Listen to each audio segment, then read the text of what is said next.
Hormuz প্রণালীতে মার্কিন সেনাদের সুরক্ষায় থাকা জাহাজে ইরানের হামলা। ফিলিস্তিনে ধ্বংসযজ্ঞ চালাতে ইসরায়েলকে অস্ত্র দিয়েছে ভারত। দেশের ভবিষ্যতের চেয়ে মোদির ত্বক বেশি উজ্জ্বল, অভিজিৎ দীপকের কটাক্ষ। ইরানের বিরুদ্ধে তুরস্ক পাকিস্তানকে নিয়ে শক্তিশালী জোট গঠন সৌদির। সোমবারের আগেই ইরানে হামলার প্রস্তুতি নিচ্ছে যুক্তরাষ্ট্র, ইসরায়েল। দর্শক, স্বাগত জানাচ্ছি এশিয়া পোস্ট ওয়ার্ল্ড নিউজে। আপনাদের সাথে আছি আমি ইশরাত জারিন। এতক্ষণ শুনছিলেন শিরোনাম, এবারে বিস্তারিত। ইরানের ইসলামিক রেভলিউশনারি গার্ড কর্পস বা আইআরজিসি হরমুজ প্রণালী দিয়ে চলাচলকারী দুটি তেলবাহী ট্যাঙ্কারে হামলা চালিয়েছে। তারা জানিয়েছে জাহাজ দুটি ইরানি বাহিনীর নির্দেশনা অমান্য করে যুক্তরাষ্ট্রের নিরাপত্তা সহায়তায় প্রণালী অতিক্রমের চেষ্টা করায় এই পদক্ষেপ নেওয়া হয়েছে। এক বিবৃতিতে আইআরজিসি জানিয়েছে নির্দেশনা না মানায় তেলবাহী ট্যাঙ্কার দুটিতে হামলা চালিয়ে তাদের থামিয়ে দেওয়া হয়েছে। বিস্তারিত প্রতিবেদনে। মার্কিন সেনাদের নিরাপত্তা নিয়ে হরমুজ প্রণালী পাড়ি দেওয়ার চেষ্টা করে দুটি তেলবাহী ট্যাঙ্কার জাহাজ। তবে ইসলামী বিপ্লবী গার্ডের নির্দেশ অমান্য করায় জাহাজ দুটিতে হামলা চালিয়েছে ইরান। 31 জুলাই শুক্রবার এ তথ্য নিশ্চিত করেছে দেশটি। তারা জানিয়েছে বারবার সতর্ক করা সত্ত্বেও নিয়ম না মানায় ট্যাঙ্কার দুটিকে লক্ষ্য করে হামলা চালানো হলে জাহাজ দুটি থেমে যায়। এ ঘটনার পর ভয়ে আরও 4টি জাহাজ দ্রুত গতিপথ বদলে পেছনের দিকে সরে যায় বলে জানিয়েছে ইরান। মূলত হরমুজ প্রণালী ঘিরে এখন ইরান ও যুক্তরাষ্ট্রের মুখোমুখি অবস্থান অঞ্চলটিতে উত্তেজনা বহুগুণ বাড়িয়ে দিয়েছে। বিশ্বের 1/5 জ্বালানি তেল পরিবহনের প্রধান এই জলপথ অবরুদ্ধ হলে বিশ্বজুড়ে বড় ধরনের অর্থনৈতিক বিপর্যয় দেখা দিতে পারে। ইতোমধ্যেই মধ্যপ্রাচ্যের এই সংঘাত ও এর প্রভাবে বিশ্ববাজারে পণ্যের মূল্যবৃদ্ধি নিয়ে জরুরি আলোচনায় বসেছে মার্কিন প্রেসিডেন্ট ডোনাল্ড ট্রাম্প। তিনি নিজের মন্ত্রিসভার সদস্যদের নিয়ে যুদ্ধ পরিস্থিতি এবং বিশ্ব অর্থনীতিতে এর প্রভাব পর্যালোচনা করছেন। গাজায় গণহত্যা চলাকালে ইসরায়েলকে অস্ত্র ও সামরিক সরঞ্জাম দিয়েছে ভারত। রাষ্ট্রায়ত্ত ও বেসরকারি বিভিন্ন প্রতিষ্ঠানের মাধ্যমে 2596টি চালানে কয়েক লাখ অস্ত্র, গোলাবারুদ ও সামরিক সরঞ্জাম পাঠানো হয়েছে। এসব অস্ত্র ফিলিস্তিনিদের বিরুদ্ধে ব্যবহার করা হলেও সরবরাহ বন্ধ করেনি নয়াদিল্লি। 2023 সালের 7 অক্টোবর থেকে 2025 সালের 30 নভেম্বর পর্যন্ত পাঠানো এসব চালানের মধ্যে ছিল মেশিনগানের বিভিন্ন যন্ত্রাংশ, ইসরায়েলের রাষ্ট্র পরিচালিত সমরাস্ত্র প্রতিষ্ঠান এলবিট সিস্টেমকে সরবরাহ করা 155 মিলিমিটারের উচ্চ ক্ষমতা সম্পন্ন বিস্ফোরক কামানের গোলা, স্কাই স্ট্রাইকার, কামিকাজে, ড্রোনের বিস্ফোরক, ওয়্যারহেড সহ অন্যান্য সরঞ্জাম। বিস্তারিত থাকছে প্রতিবেদনে। ফিলিস্তিনের গাজায় যুদ্ধ চলাকালে ইসরায়েলে লাখ লাখ অস্ত্র, গোলাবারুদ ও সামরিক যন্ত্রাংশের অন্তত 2596টি চালান পাঠিয়েছে ভারত। দেশটির রাষ্ট্রায়ত্ত ও বেসরকারি প্রতিষ্ঠানগুলো এই অস্ত্র পাঠিয়েছে। আন্তর্জাতিক মানবাধিকার সংস্থা অ্যামনেস্টি ইন্টারন্যাশনালের নতুন এক প্রতিবেদনে এই চাঞ্চল্যকর তথ্য উঠে এসেছে।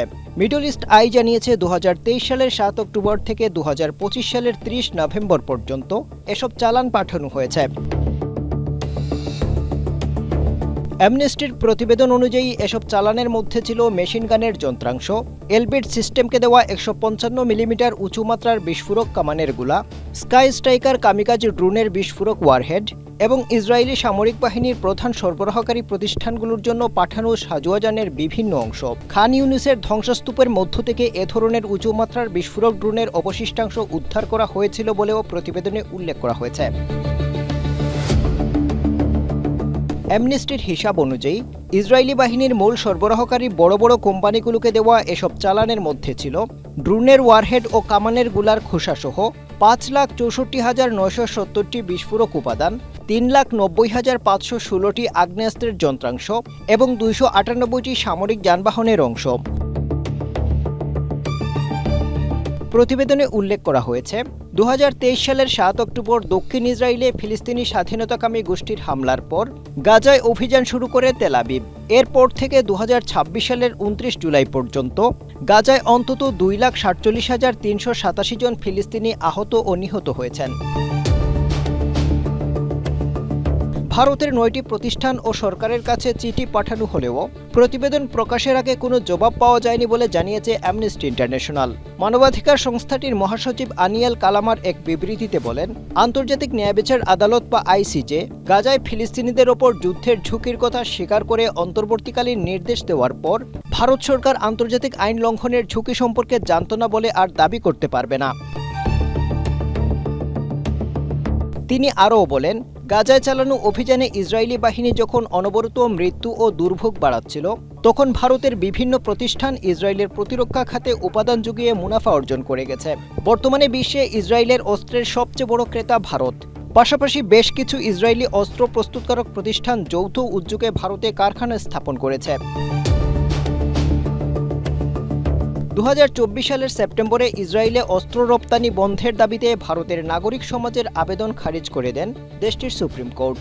আদালত জানান, পররাষ্ট্রনীতি নির্ধারণ করা সরকারের কাজ, বিচার বিভাগের নয়। একই বছরের ডিসেম্বরে ভারতের পররাষ্ট্রমন্ত্রী এস জয়শঙ্কর বলেন, ভারতের অস্ত্র রপ্তানি জাতীয় স্বার্থে পরিচালিত হয়। Afdal Hussain, Asia post. ভারতের সংসদে পাবলিক পরীক্ষা সংশোধন বিল 2026 পাশ হওয়ার পর দেশটির প্রধানমন্ত্রী নরেন্দ্র মোদীকে কটাক্ষ করেছেন ককরোচ জনতা পার্টি বা সিজেপির প্রতিষ্ঠাতা অভিজিৎ দীপক। 30 জুলাই প্রকাশিত সেলফি স্টাইলের এক ভিডিওতে মোদী নতুন আইনকে নির্ভরযোগ্য পরীক্ষা ব্যবস্থা গড়ে তোলার ক্ষেত্রে গুরুত্বপূর্ণ পদক্ষেপ হিসেবে উল্লেখ করেন। তিনি বলেন, প্রশ্ন ফাঁস মাফিয়াদের কোনো ছাড় দেওয়া হবে না এবং প্রযুক্তির ব্যবহার ও কঠোর আইনের মাধ্যমে সরকার পরীক্ষা ব্যবস্থার সংস্কার অব্যাহত রাখবে। এর প্রতিক্রিয়ায় ইনস্টাগ্রামে দীপক বলেন, দেশের ভবিষ্যতের চেয়ে প্রধানমন্ত্রীর ত্বক অনেক বেশি উজ্জ্বল। বিস্তারিত প্রতিবেদনে। ভারতে প্রশ্ন ফাঁস ঠেকাতে সংসদে পাশ হয়েছে নতুন আইন। সেই খবর জানাতে প্রধানমন্ত্রী নরেন্দ্র মোদী সেলফি তোলার ভঙ্গিতে দিলেন ভিডিও বার্তা। প্রশ্ন ফাঁস মাফিয়াদের শেষ করার হুঁশিয়ারিও দিলেন। কিন্তু এই ভিডিও দেখে চটেছেন ককরোচ জনতা পার্টির প্রতিষ্ঠাতা অভিজিৎ দীপকে। কটাক্ষ করে তিনি বললেন, দেশের ভবিষ্যতের চেয়ে প্রধানমন্ত্রীর ত্বক অনেক বেশি উজ্জ্বল।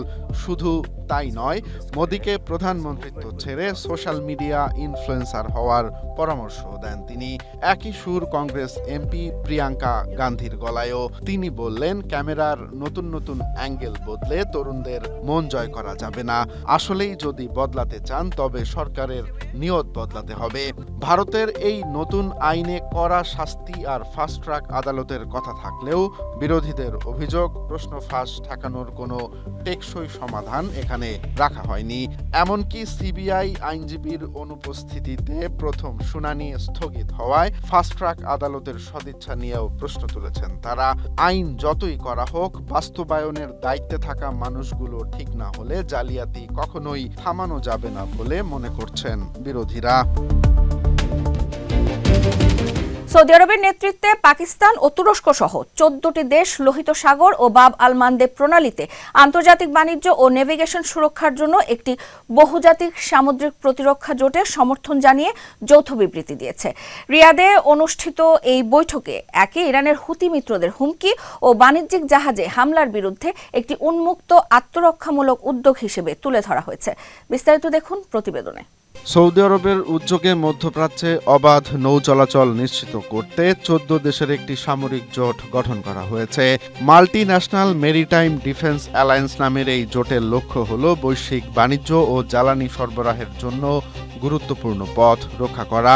বৃহস্পতিবার সৌদি প্রতিরক্ষা মন্ত্রণালয়ের এক বিবৃতিতে বিষয়টি নিশ্চিত করা হয়। চলমান সংঘাতের কারণে হরমুজ প্রণালী কার্যত বন্ধ হয়ে যাওয়ায় বিশ্ব অর্থনীতি চাপে পড়েছে। অন্যদিকে ইয়েমেনের ইরান সমর্থিত হুতি বিদ্রোহীরা বাব এল মানদেব ও লোহিত সাগরের নৌপথে হামলা জোরদার করায় জ্বালানি নিরাপত্তা নিশ্চিতে এই পদক্ষেপ নেওয়া হয়। 51টি দেশকে আমন্ত্রণ জানানো হলেও বৈঠকে ইউরোপীয় ইউনিয়ন প্রতিনিধি দল সহ 43টি দেশের প্রতিনিধিরা অংশ নেয়। সৌদি আরব ছাড়াও এই জোটে রয়েছে তুরস্ক, কুয়েত, বাহরাইন, কাতার, জর্ডান, মিশর, Pakistan, Djibouti, Somalia, Bangladesh, Yemen, Sudan এবং কমোরস। তবে সংযুক্ত আরব আমিরাত ও ওমান এখনো এই জোটে যোগ দেয়নি। নতুন গঠিত এই জোটের সদস্যরা গোয়েন্দা তথ্য বিনিময়, যৌথ সামরিক মহড়া ও সামুদ্রিক পরিচালনা পরিকল্পনা করবে। ইরানের বিদ্যুৎ কেন্দ্র ও রিফাইনারি সহ জ্বালানি অবকাঠামো লক্ষ্য করে চলতি সপ্তাহান্তে ব্যাপক বিমান হামলা চালানোর প্রস্তুতি নিচ্ছে যুক্তরাষ্ট্র ও ইসরায়েল। মার্কিন প্রেসিডেন্ট ডোনাল্ড ট্রাম্প এখনও চূড়ান্ত অনুমোদন না দিলেও আন্তর্জাতিক অর্থবাজার খোলার আগেই এই অভিযান শেষ করার বিষয়ে আলোচনা চলছে। ক্যাম্প ডেভিডে আয়োজিত মন্ত্রিসভা বৈঠকে ট্রাম্প বলেন, যুক্তরাষ্ট্র ইরানের উপর তীব্র আঘাত হানবে এবং এক পর্যায়ে তেহরান বলবে তারা এটি সহ্য করতে পারছে না। বিস্তারিত প্রতিবেদনে। সোমবারের আগেই ইরানে বড়সড় এক বিমান হামলা চালাতে পারে যুক্তরাষ্ট্র ও ইসরায়েল। জানা গেছে, চলতি সপ্তাহের শেষেই ইরানের বিদ্যুৎ কেন্দ্র ও জ্বালানি অবকাঠামো লক্ষ্য করে এই হামলা চালানোর প্রস্তুতি নেওয়া হচ্ছে। ক্যাম্প ডেভিডে মন্ত্রিসভার বৈঠকে মার্কিন প্রেসিডেন্ট ডোনাল্ড ট্রাম্প স্পষ্ট বলেন, ইরানকে এবার এতটাই তীব্র আঘাত করা হবে যে তারা আর সহ্য করতে পারবে না।